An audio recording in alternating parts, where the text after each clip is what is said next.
Knock, knock. Who's there? What is black, white, and red all over? A man walks into a bar with the front Did the chicken cross the road? a beer crisp in Begin. one of the room. You're listening to Making Sense of Humour with Dr. Jay Brinker and Beau Fitzpatrick. Coming up on today's show. He's never got a number, but everyone's flirting. Everyone's flirting. Did she just draw a heart on my latte?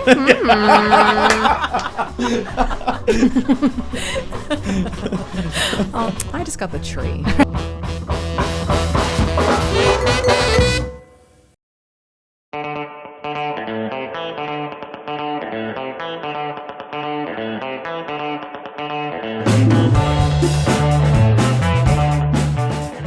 Welcome back. You're listening to Making Sense of Humour, and this is the third part of I Still Want a Funny Valentine. We're talking about humour, we're talking about mate selection, and how we use humour to get busy. Now, we're going to talk to this person a bit later on. I feel like communication is huge, but that's because I'm a woman and a lesbian.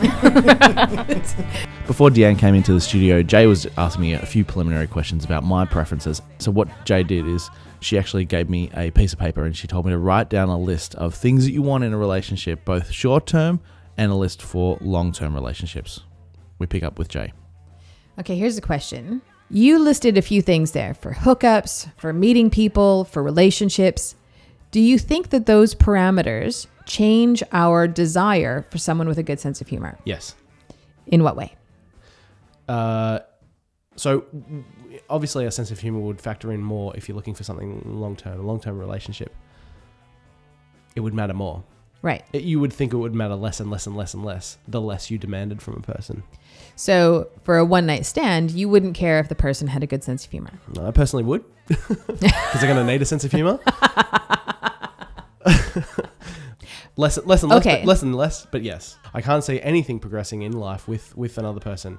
Anyone in my life doesn't necessarily get traction if they can't make me laugh, or if I can't make them laugh. It's integral for me.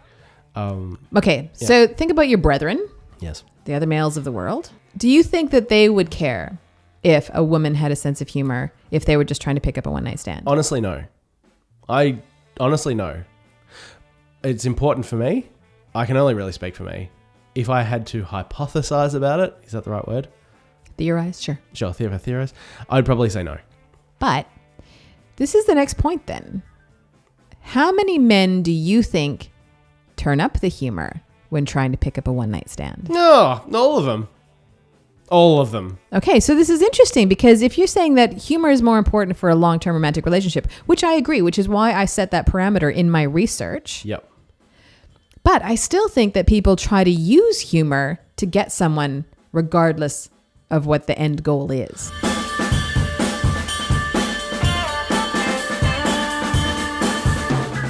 So I've set up my parameters that apply to me, but does this apply to everyone?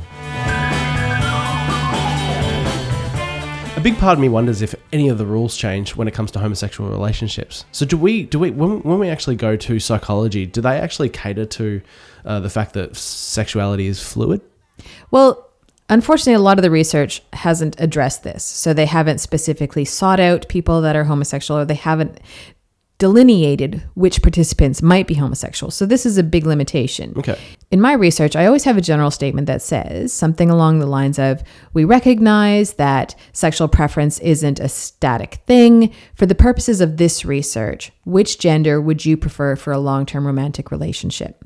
That, combined with the participants' sex, we can start to nut that out. Unfortunately, this is such a small proportion of the sample that it's generally too small to do any sort of statistical analyses with.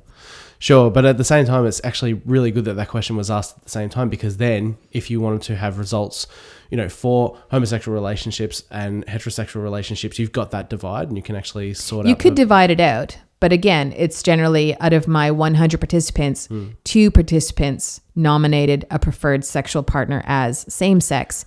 And that's such a small sample that I can't do analyses on them. And it's such a small sample that I can't say that it's generalizable to all homosexual people. Yeah.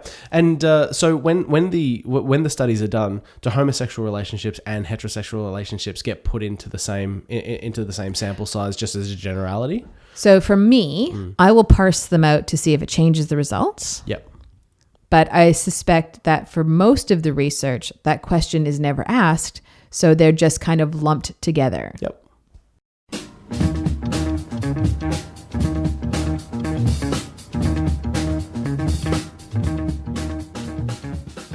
Now, here's where it gets a bit tricky.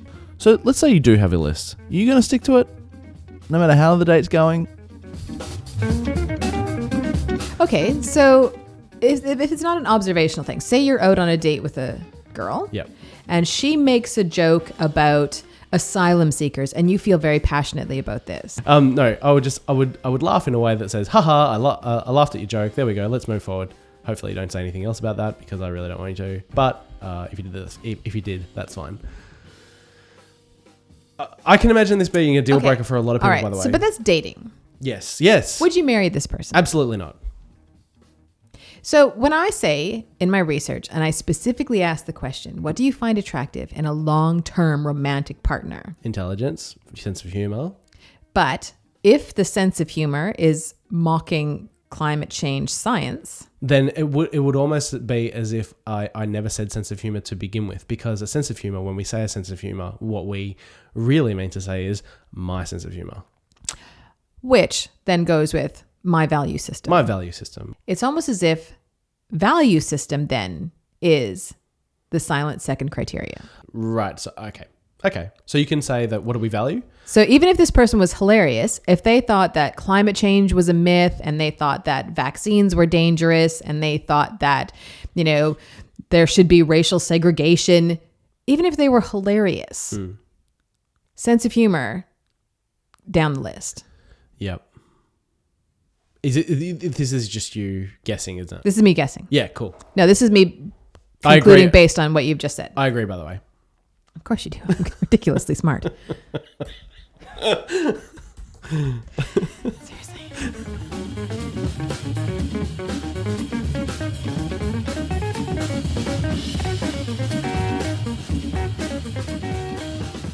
Laughing during dating or courting or whatevering with another person can be so complex because the motivations as to why we laugh really, really all over the place. In this part, we're going to talk about schema. Now, this is really talking about the deepest part of us and how we identify with ourselves, our actual identity. And this actually might shed some light on why we use a sense of humor in dating at all. I've always thought that it's an ego thing. If I relate to myself as a person with a sense of humor, then that's just reinforced if that person's laughing. At the same time, I love to laugh. But I kind of feel like this explanation is really surface. It's like, they're laughing, I'm laughing, that's great. Yeah. But, and I do value a sense of humor. But you mentioned something really important when you said you identify as a person who makes people laugh. Humans have what's called a self-schema. A schema is just a network of information about something. So we have a schema about a table, which says it's got a flat surface and 4 legs and blah, blah, blah. Yeah. So that's a schema. We have a self-schema, which is our network of information about ourselves. Like I have a flat surface and 4 legs. And yeah, exactly. So we tend to operate in the world using our schema to process information as a way of conserving mental resources. Okay. So a schema influences the way that we look at a world. So it influences what we attend to. So as a person who sees themselves as funny, that's interesting. You would be more inclined to attend to instances where people are laughing at your jokes. Amazing. It would also the schema would also influence how we interpret ambiguous information. So if there was any doubt, your schema would lean towards thinking they are laughing at your jokes. Oh my God, like a default setting. It's just like, these people probably think I'm amazing. In the absence of further evidence, we're going to go with, she's laughing at me.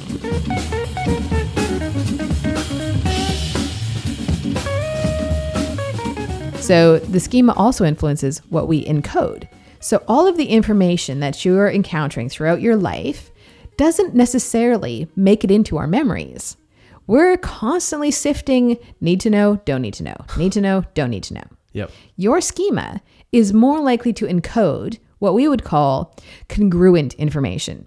So you're more likely to encode information that says people find you funny.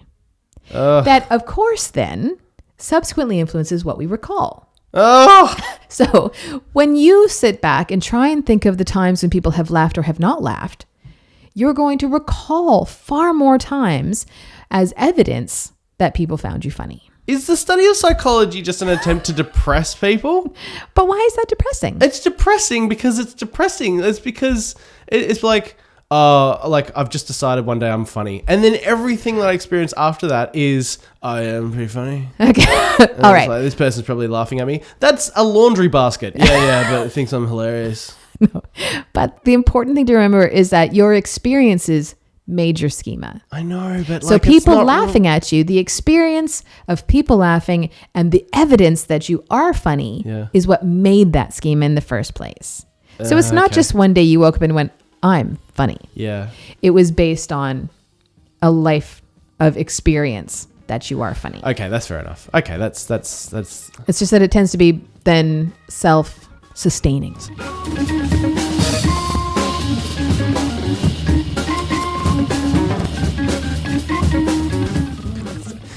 it has its downsides though, doesn't it? Come Well, on. Come on.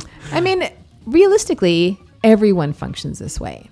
So if an academic sees themselves as smart, Yeah. their schema is going to have these exact same biases for information that is congruent with the belief that they're smart. I've got a belief, and I'd like it to be debunked, but I have found quite a few times that someone who relates to themselves, someone who has an external narrative of being really smart, like 6 degrees, 6 different languages under their belt. I've been here, I've done this, essentially at their core relates to themselves as dumb. So the biggest thing you could say to someone, of that standing is, the biggest insult you could make is, you're dumb. And they would be really offended by it. They'd take that on board. Is that based in anything? Like another example would be someone who's funny. Someone who's incredibly funny. The biggest thing you could say to them is, you're not funny. The most hurtful thing. The you most can say to them. hurtful, the most hurtful thing you could say to them is, you're not funny. Not because it doesn't match it, because you're saying if it matched their schema that they were funny, anyone who said you're not funny you'd think would be like, oh, this person's a lunatic. Of course I'm funny. And it wouldn't gel. They would say that's not important information. You'd be less likely to attend to it. You'd be less likely to interpret it as true. You'd be less likely to encode it. And in the future, you'd be less likely to recall it. Yeah, but I think that the thing that contradicts this is I feel that the most hurtful thing you could say to a person who relates to themselves as funny is they're not funny, or someone who's smart is you're dumb. Is that real? I think it is the most confronting. And I thoroughly believe as a psychologist that a threat to your identity can be as potentially damaging as a threat to your physical self. Yep. And we cling to our identity in much the same way that we would cling to our lives. Right. Who we are is who we are. And any information that goes against that is scary. So yes, you probably could really hurt someone if you called them out on the one thing that they really believed about themselves. But the scheme is also like a nice little protector. Yep. It's like the shield. It's a bit of a shield. It's just So like sometimes you can have those experiences that kind of go pass through that. I guess the question is when do they? I mean, if I said you're not funny right now. Yeah. You've laughed at my jokes too many times. For me. Exactly. You'd say, I have evidence to the contrary. Sorry, schema. Yes. Attack. Shields up.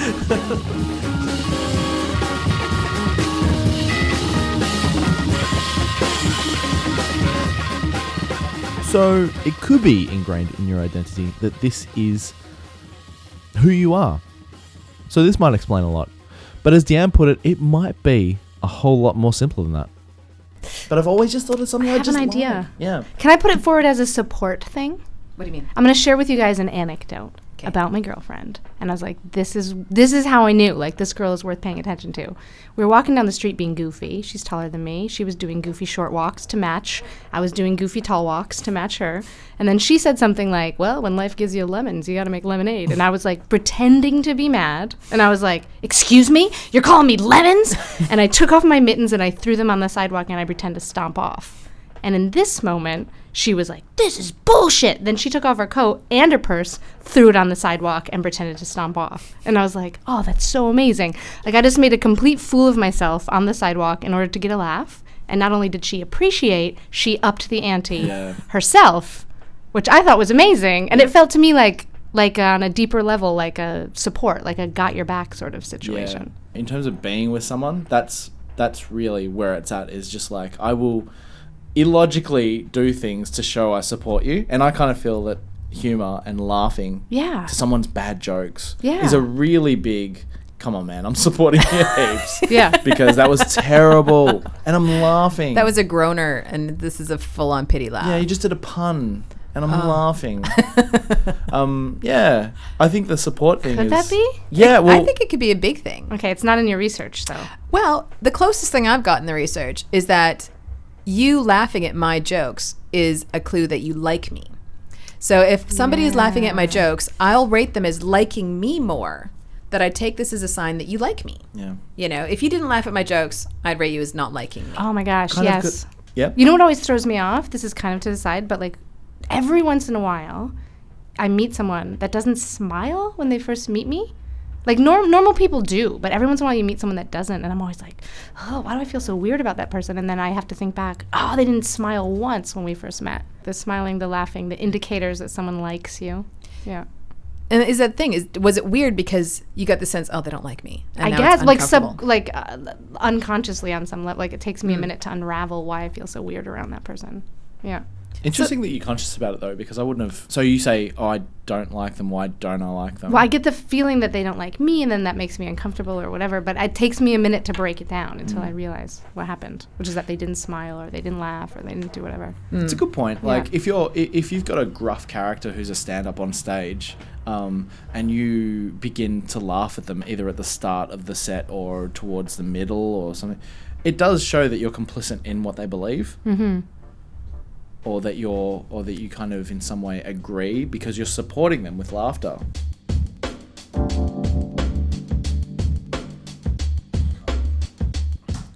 All right, so going back to your point that laughing at someone is support, or Deanne's point that taking part in the same kind of humor is support, do you really think that if we laugh at a comedian, we agree with them?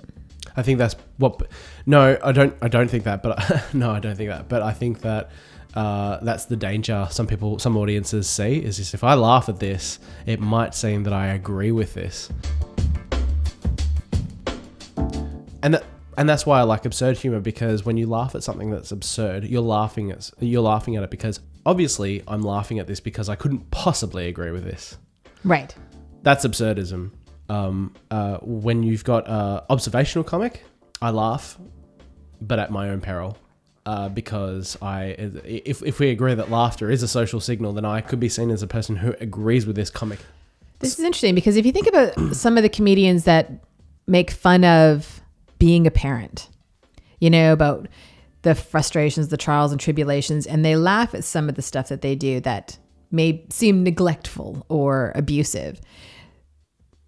Parents joke about all the time that they just want to, you know, they leave the kid in the playpen, you know, kind of thing. Mm. If you laugh along with that, that's the risk. That's the risk. Is that you think it's okay to leave your kid, or are you laughing along with the general concept of being a parent is a trial? I think the savvy comedy goer does realize that they do run a risk every time they open their mouth to laugh. And what they laugh at is just as important as what they don't laugh at. I think sometimes a comedy night is a laboratory. It's not a laboratory. It's a microcosm of society as a way of exploring what people believe in or what people don't believe in. And you wouldn't have thought that that's the case, but that's exactly the case. Yeah, of course. Yeah. A thermometer. Yeah, it's just the. It's a rectal thermometer. No. It's a rectal thermometer. Comedy is a rectal.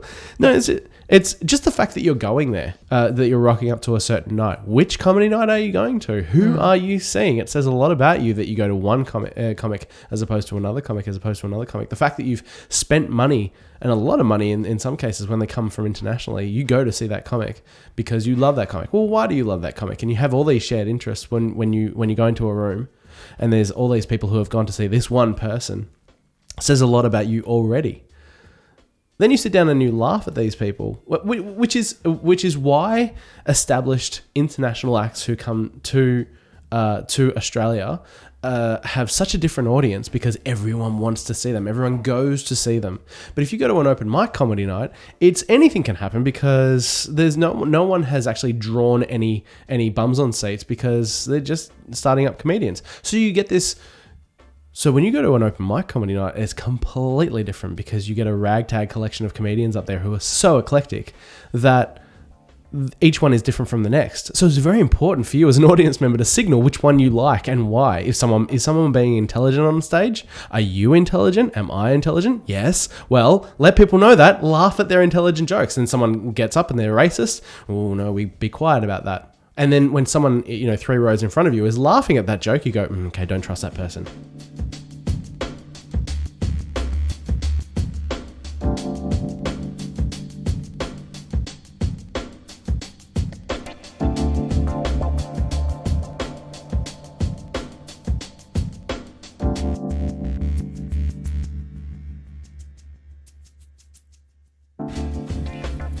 Hello, this is Robin. I'm one of Jay's PhD students. I'm currently conducting a research project on perceiving humour and need participants. Participation is completely online and open to anyone who is interested. To learn more about this project and other projects, visit our research website at drjbrinker.com. Thank you.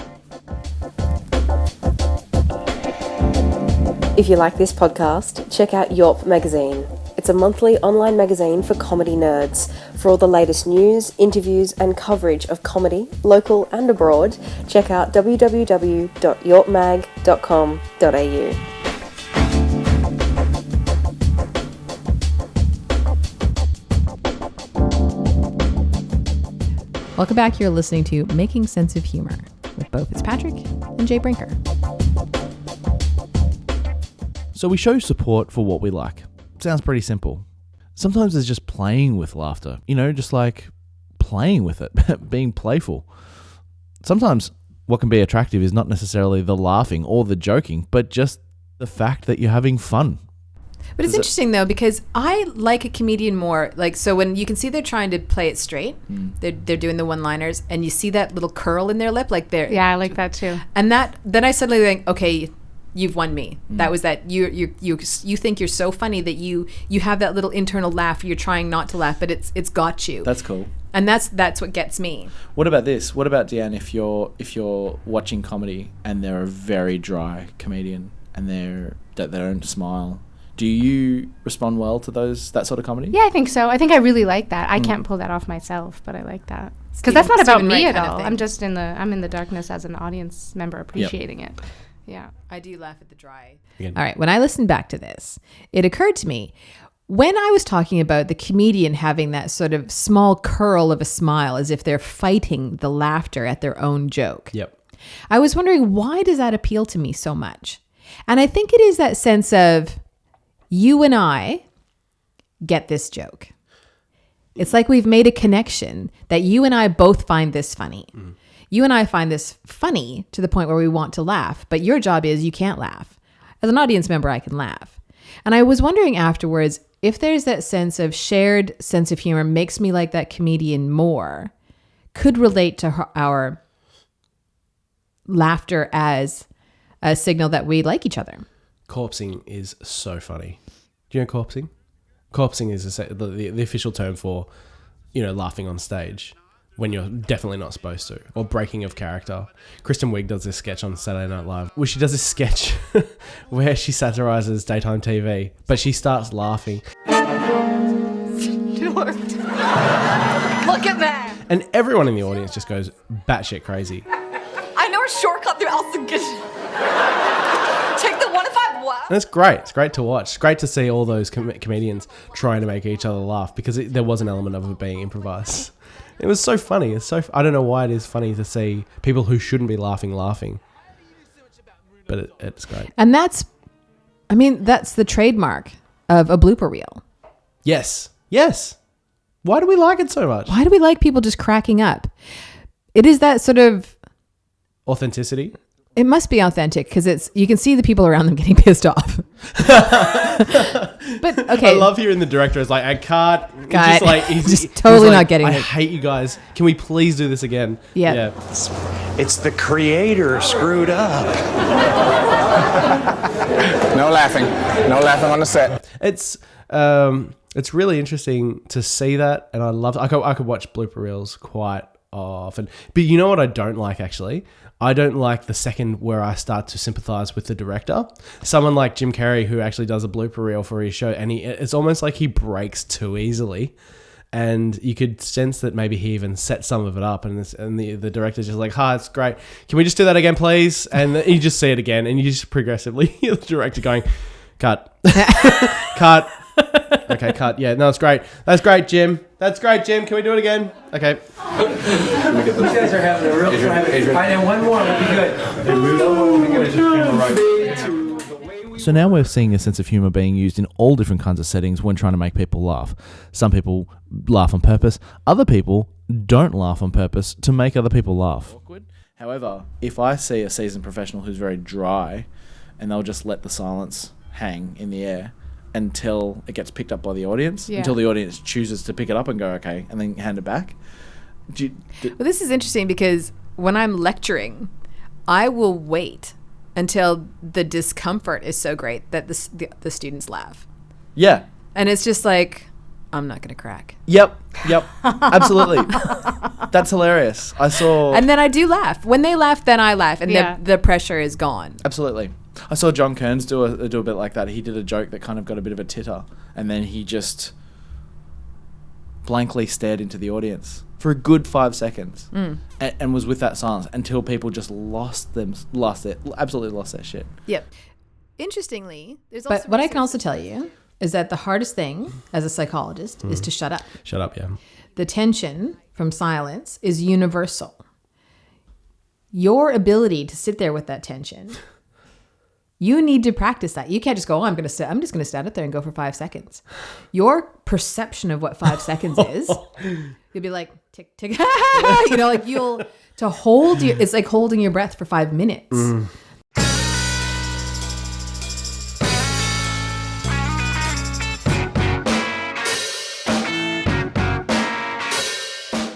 Interestingly, there's also research that shows that if you crack jokes, whether you're laughing at mine or not, but if you make jokes, I, again, take that as a signal that you like me. Well, it's maybe you're trying to impress or, yeah. I think that's definitely the case. When you see someone, if you were to see a girl and she was cracking jokes, trying to get you to laugh, would you think she was flirting with you? Yeah, sure. But I say a lot of things as flirting. I'll take anything. He's never got a number, but everyone's flirting. Everyone's flirting. Did she just draw a heart on my latte?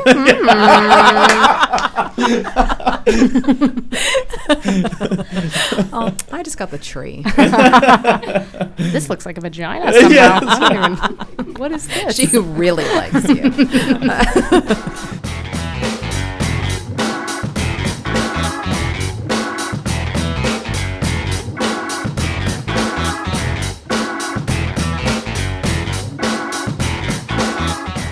So to wrap up today, we have talked about how a sense of humour is delivered to show that we are intelligent, likeable, all that sort of stuff. But at Swinburne University, Dr. Jay Brinker is actually doing more research on how using a sense of humour during mate selection can be used to provide other benefits. So if people are laughing with you, if you're laughing extra hard on purpose, or if you're not laughing at all on purpose, it's probably a good sign that you're interacting with someone who likes you. Jay explains more. But also comfort. That sense of being at ease. You know? That I think that when someone is laughing, then you can relax a bit. Yeah. Like if you're telling jokes and someone's not laughing, I get quite tense. And I think that's tension. That tension, even if you really like the person and you like their values and they laughed before, if there's moments where they're not laughing, I think that tampers with your sense of comfort. Yeah, that's what I was saying before. Like when I laugh a lot and I laugh at things that aren't necessarily funny, I just want you guys to feel comfortable, guys. Yeah. And you said that you don't fake laugh, Deanne. I don't think I'm capable of. It's at this point where our production assistant Natalie Livingston had something to say about this, which was really, really pertinent to the conversation. If if you are in a couple and you're going through a really bad time, not together, but you're experiencing stress or trauma, that if you can make each other laugh at times when you're both really sad, it kind of, it keeps you together. Yes. Well, this is one of the things that has not really been looked at. There's all this research on mate selection, really nothing on mate retention. And I think in our modern world, that's pretty important. Yes. So that's a whole nother area that I'm branching into. But I think that this is one of the things is there's some research about power relationships. And when two people are set on an annoying task, if they use what they call bonding humor, as in me and you against this hideous task, isn't this stupid, that kind of humor, that it raises both people's sort of resilience to the process, and they're more likely to make it through the task. And I think that's the kind of thing where you're talking about with mates, your romantic partner. You want somebody who's going to be standing beside you, making fun of the hideous task that you're facing, not making fun of you. Right. You know? It's us against the world kind of humor.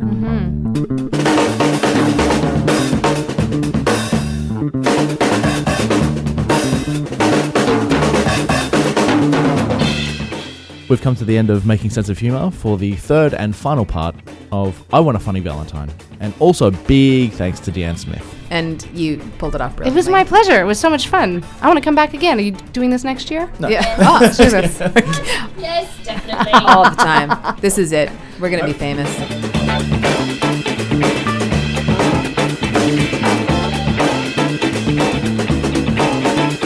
Also thanks to Georgia Delaney Martin for production management and Robin Brown for research assistance. And thank you again to our joke tellers who are leaving the lamest jokes for us to include in the podcast. We really appreciate it.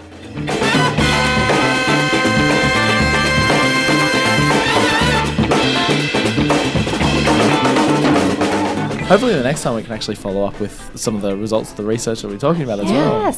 Yeah, definitely. Cool. And tonight we're going out. this. We're redoing the study, right? 3 people at Yeah. the table, working it out. I'll Just throw them all off. Yeah. Just like one woman, a man, and a boyish-looking lesbian. Just take turns asking for numbers. Having a notebook, getting increasingly drunk. It's research. Yeah, that's right.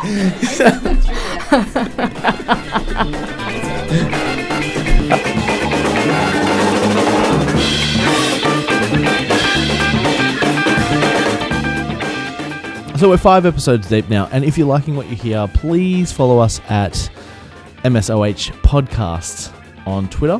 We have a Facebook page, Making Sense of Humour, and if you're a podcast listener, you'll be quite familiar with this, but a lot of podcasts want you to write reviews on iTunes. It actually requires that you sign into iTunes, which can be a bit of a ball breaker, but it is worth its while.